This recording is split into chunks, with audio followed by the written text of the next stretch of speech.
Hello, नमस्कार. आमच्याकडे Dahanu festival लागलेला आहे आणि आता संध्याकाळी 4:45 झालेले आहेत आणि फेस्टिवलला चाललो. फेस्टिवलला तुम्ही सर्वांनी यायचं आहे, तर चला जाऊया फेस्टिवलला. आम्ही फेस्टिवलला निघालो आणि फेस्टिवलला जायचं म्हणून छोटी गाडी घेतली. ओमचे बाबा आणि मी ज्युपिटरच घेतली. कारण तिथे खूप ट्रॅफिक असते आणि ह्या ट्रॅफिकमध्ये पार्किंग पण खूप लांब असते. त्यामुळे छोटी गाडी घेतली तर कुठेतरी फटकन पार्क करता येतं. त्यामुळे छोटीच गाडी घेतली आणि वेस्टला हे आहे फेस्टिवल, डहाणू फेस्टिवल खूप छान असतं.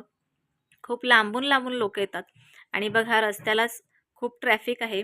आम्ही फेस्टिवलच्या स्पॉटला पोहोचलेलो आहोत आणि हे एक खासियत आहे, की हे फेस्टिवल जे आहे, हे समुद्र किनाऱ्यालाच असतं आणि खूप सुंदर असं संध्याकाळचं तिकडचं वातावरण असतं. मी कधीतरी बीचवर संध्याकाळच्या वेळेला गेली तर नक्कीच तुम्हाला दाखवीन. आणि फेस्टिवलचे 2 गेट होते, एक निघण्यासाठी आणि एक जाण्यासाठी. तर आतमध्ये जाण्यासाठी जो गेट होता तिथून आम्ही एंट्री केली. लेडीज आणि जेंट्स 2 वेगवेगळे गेट होते, तिथून एंट्री केलेली आहे आणि छानपैकी असं एंट्री केली आणि तिथेच छोटासा व्हिडिओ काढूया म्हटलं. पण फेस्टिवलला खूप गर्दी असते त्यामुळे व्हिडिओ काढायला वेळच नाही मिळत, कारण खूप सारे लोकं ये-जा करत असतात. कुणाला व्हिडिओत यायचं नसतं, तर कुणाला काय, कुणाला काय. सर्व काही माहिती तिथे लिहिलेलीच असते सुरुवातीलाच. अगदी खूप सारे पोलीससुद्धा ह्या फेस्टिवलमध्ये असतात. बाहेरच ॲम्ब्युलन्ससुद्धा असतात आणि सर्व काही व्यवस्थित तिकडे मॅनेज केलेलं असतं. आणि आम्ही सुरुवात केली व्हिडिओ सकटच. अगदी व्हिडिओ करायचा असेल तर फेस्टिवलकडे लक्ष थोडा कमीच असतं. पण सुरुवात केली म्हटलं तुम्हाला पण दाखवायचं आहे की डहाणू फेस्टिवल असतं काय. प्रत्येक वर्षी खूप मोठा हा असा फेस्टिवल असतो आणि खूप उत्साहाने बाहेरून लोकं येत असतात. इथे होममेड वस्तू असतात. काही बचत गटाचे लोकं असतात, बायका असतात, महिला असतात.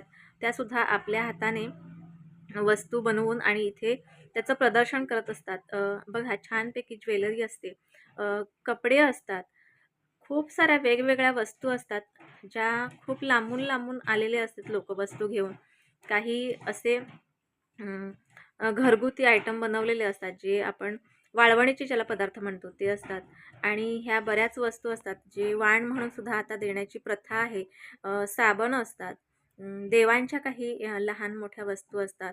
अगदी खूप आणि पाहिल्याच्या नंतर असं मन मोहून जातं. इतक्या सुंदर ह्या वस्तू असतात. पण झालंय काय तर फेस्टिवलच्या ठिकाणी हे जे दुकानं जिल्हा परिषदवाले अरेंज करतात दुकानं, त्या दुकानांचं भाडं इतकं जास्त असतं, की ह्या ज्या वस्तू आहेत, ह्या सामान्य प्राईजमध्ये त्या जे दुकानवाले आहेत, त्यांना विकणे शक्य होत नाही. त्यामुळे ह्या वस्तूंचे भाव ह्या चौपटीने जास्त असतं. कारण समजा ₹20 ची वस्तू असेल, तर ती ₹100 त्यांना विकावी लागते. तेव्हाच ते त्यांचं 3 दिवसाचं फेस्टिवल असतं आणि 3 दिवसाचं भाडं ते कव्हर करू शकतात. तर नगर परिषदने ह्याच्यावर काहीतरी तोडगा काढला पाहिजे. भाडं थोडंसं कमी ठेवायला पाहिजे त्यांच्या 3 दिवसाचं आणि तेव्हाच तर ह्या वस्तू आपल्या गावात प्रदर्शन भरवतात. वस्तू विकायला बाहेरून लोकं येतात. तेव्हाच तर ह्या संपल्या जातील. आता खूप महाग वाटतं म्हणून गावकरीसुद्धा घ्यायला कंटाळतात. आणि ते बिचारे एवढ्या लांबून आपल्या आशेवर आलेले असतात आपल्या गावात. हा छोटासा त्यांचा बिझनेस घेऊन आणि आपण जर असं केलं तर हे पुढच्या वर्षी किंवा त्याच्या नंतरच्या वेळेला प्रदर्शन भरणं किंवा जो हा फेस्टिवल आहे हे भरणं कठीण होऊन जाईल. कारण त्यांचा आताच जर धंदा व्यवस्थित झाला नाही तर ते पुढच्या वर्षी यायला नाही म्हणणार. कारण गेल्या वर्षी असं म्हटलं की गेल्या वर्षी आमचा व्यवस्थित धंदा झालाच नाही तिथे, तर यावर्षी तरी जाऊन काय करावं? त्यामुळे नगरपालिकेने ह्याची दखल कुठेतरी घ्यायला हवी. काही वस्तू खूप रिझनेबल असतात, परंतु काही वस्तू खूप महाग असतात.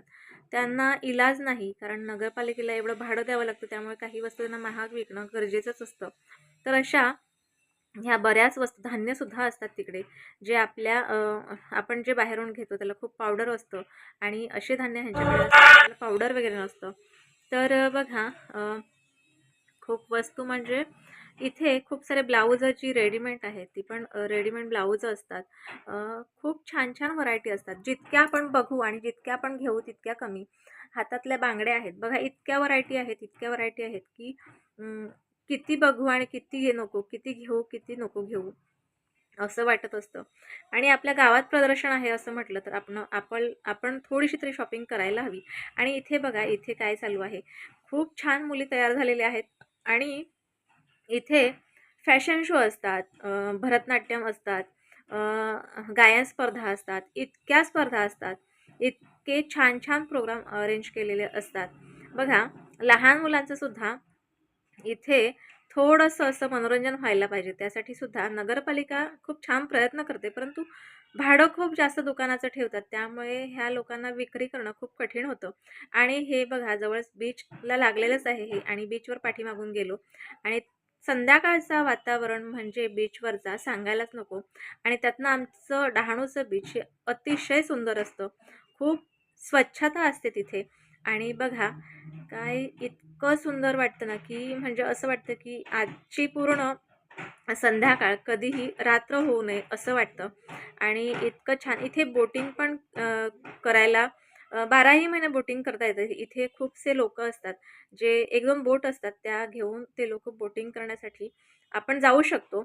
आणि फेस्टिवलमध्ये ह्या सर्वांचा खूप सारा व्यवस्थित असा हा धंदा चालत असतो आणि असा फेसाळलेला समुद्र बघा इतक्या छान लाटा येतात.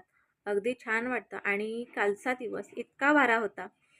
कारण उधाणाचं पाणी खूप जास्त आहे आणि त्यामुळे थंडी पण खूप आहे. पाणी पण खूप जास्त आहे. मोठी लाट येते आणि इथे उंटसुद्धा आहेत. छानपैकी पतंग उडवलेले असतात. इतकी छान म्हणजे फेस्टिवल डहाणू फेस्टिवल इतकं सुंदर असतं, इतकं सुंदर असतं, की खूप सुंदर असतं. मन एकदम प्रसन्न होऊन जातं. परंतु ह्या वस्तू ज्या आहेत त्या बऱ्याचशा महाग मिळतात. शिवाय खाद्यपदार्थसुद्धा खूप मिळत असतात. तर तुम्ही सुद्धा डहाणू फेस्टिवलला नक्की